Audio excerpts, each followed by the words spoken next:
नमस्कार। आज हम बैंकिंग कानून और विनियमन अधिनियम 1949 की गहराई से चर्चा करेंगे।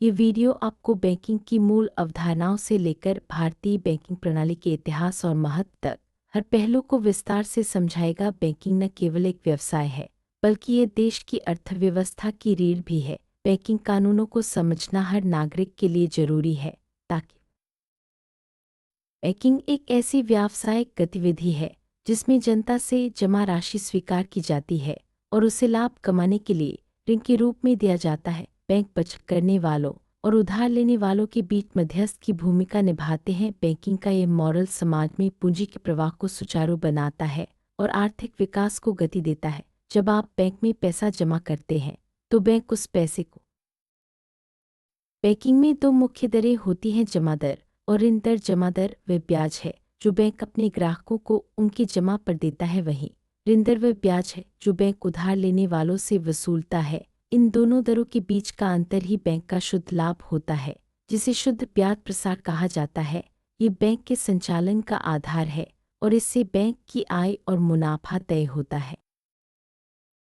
का मुख्य उद्देश्य जनता की गाढ़ी कमाई को सुरक्षित रखना है। बैंक न केवल धन की सुरक्षा करते हैं, बल्कि ग्राहकों की जरूरतों के अनुसार अल्पकालिक और दीर्घकालिक ऋण भी प्रदान करते हैं। इसके अलावा बैंक ब्याज के माध्यम से लोगों में बचत की आदत को प्रोत्साहित करते हैं और विभिन्न क्षेत्रों में ऋण देकर पूंजी निर्माण में मदद करते हैं।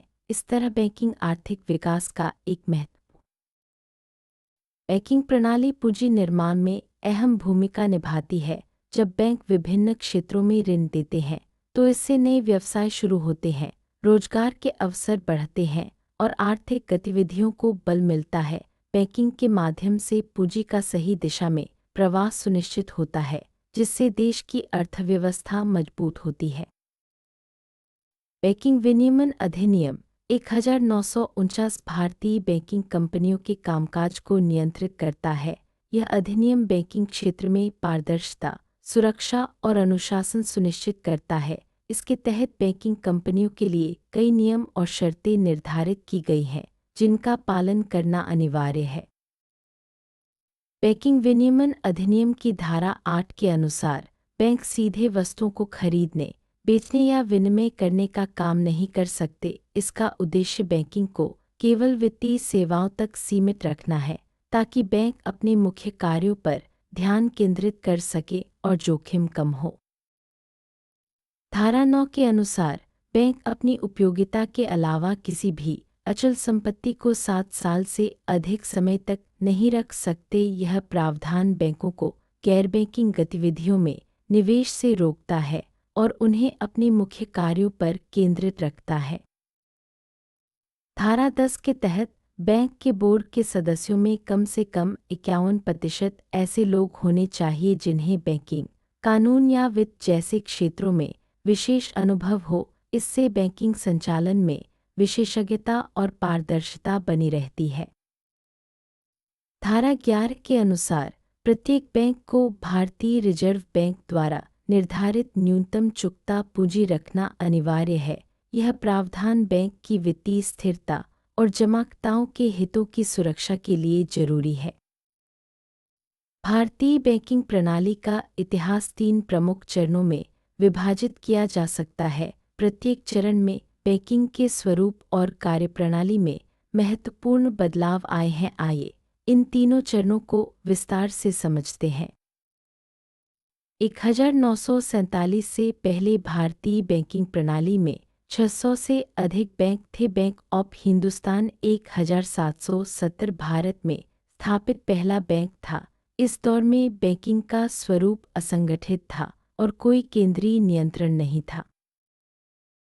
1947 से 1991 के बीच का समय भारतीय बैंकिंग के लिए बदलाव का दौर था। 1969 में 14 बड़े वाणिज्यिक बैंकों और 1980 में 6 अन्य बैंकों का राष्ट्रीयकरण किया गया।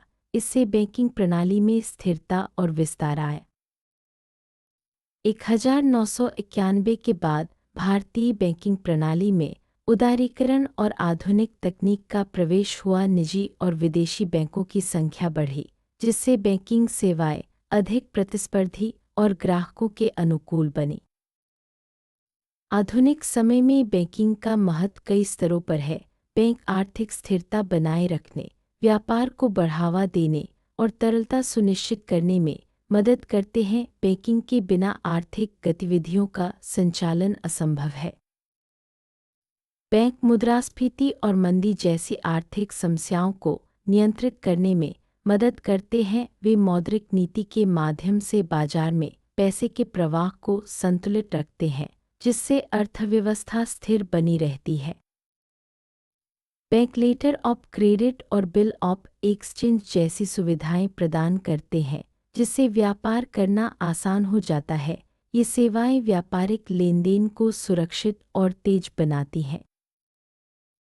बैंक मौद्रिक नीति के जरिए अर्थव्यवस्था में पैसे के प्रवाह को नियंत्रित करते हैं। इससे बाजार में तरलता बनी रहती है और आर्थिक गतिविधियां सुचारू रूप से चलती हैं। बैंक केवल ऋण देने तक सीमित नहीं है। वे लॉकर सुविधा, एटीएम सेवाएं, ऑनलाइन फंड ट्रांसफर, विदेशी मुद्रा विनिमय, डेबिट/क्रेडिट कार्ड जैसी कई अन्य सेवाएं भी प्रदान करते हैं। बैंक अपने ग्राहकों को लॉकर सुविधा प्रदान करते हैं, जिसमें वे अपने कीमती सामान और दस्तावेज सुरक्षित रख सकते हैं। ये सेवा ग्राहकों की सुरक्षा और विश्वास को बढ़ाती है। आधुनिक बैंकिंग में एटीएम और ऑनलाइन फंड ट्रांसफर जैसी सेवाएं ग्राहकों को 24x7 सुविधा देती हैं। इससे बैंकिंग अधिक सुलभ और तेज हो गई है। बैंक विदेशी मुद्रा विनिमय की सुविधा भी प्रदान करते हैं, जिससे अंतर्राष्ट्रीय व्यापार और यात्रा आसान हो जाती है। ये सेवा व्यापारियों और यात्रियों दोनों के लिए फायदेमंद है।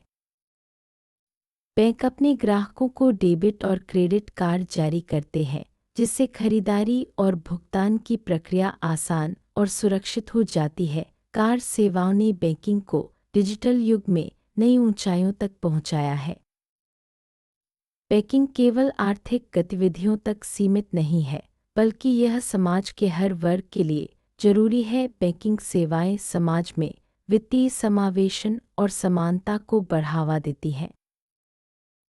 बैंकिंग सेवाओं के विस्तार से ग्रामीण और शहरी दोनों क्षेत्रों में लोगों को वित्तीय सेवाएं उपलब्ध होती हैं। इससे समाज में आर्थिक असमानता कम होती है और सभी को विकास के अवसर मिलते हैं। बैंकिंग कानून और विनियमन अधिनियम का अध्ययन शैक्षिक पाठ्यक्रम का महत्वपूर्ण हिस्सा है। इससे छात्रों को वित्तीय प्रणाली की समझ मिलती है और वे भविष्य के लिए तैयार होते हैं। आधुनिक बैंकिंग में तकनीक का बड़ा योगदान है। इंटरनेट बैंकिंग, मोबाइल बैंकिंग और डिजिटल भुगतान ने बैंकिंग को तेज, सुरक्षित और सुविधाजनक बना दिया है।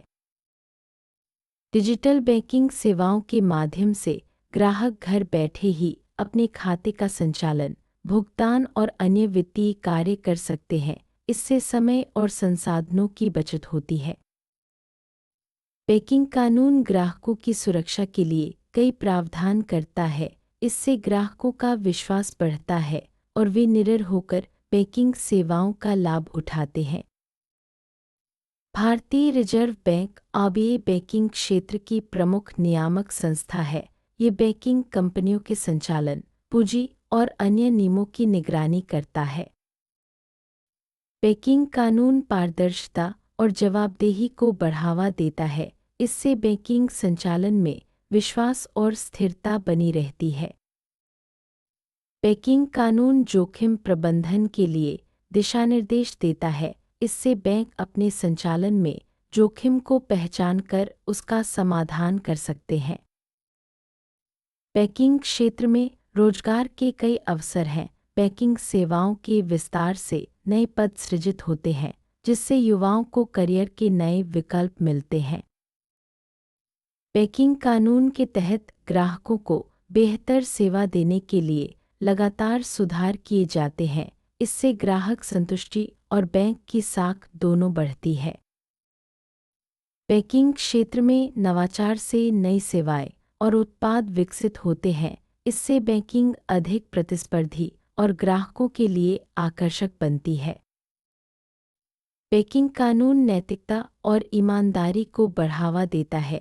इससे बैंकिंग संचालन में विश्वास और दीर्घकालिक संबंध बनते हैं।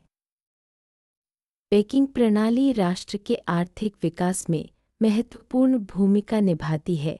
बैंकिंग सेवाओं के माध्यम से पूंजी निर्माण, रोजगार और व्यापार को बढ़ावा मिलता है।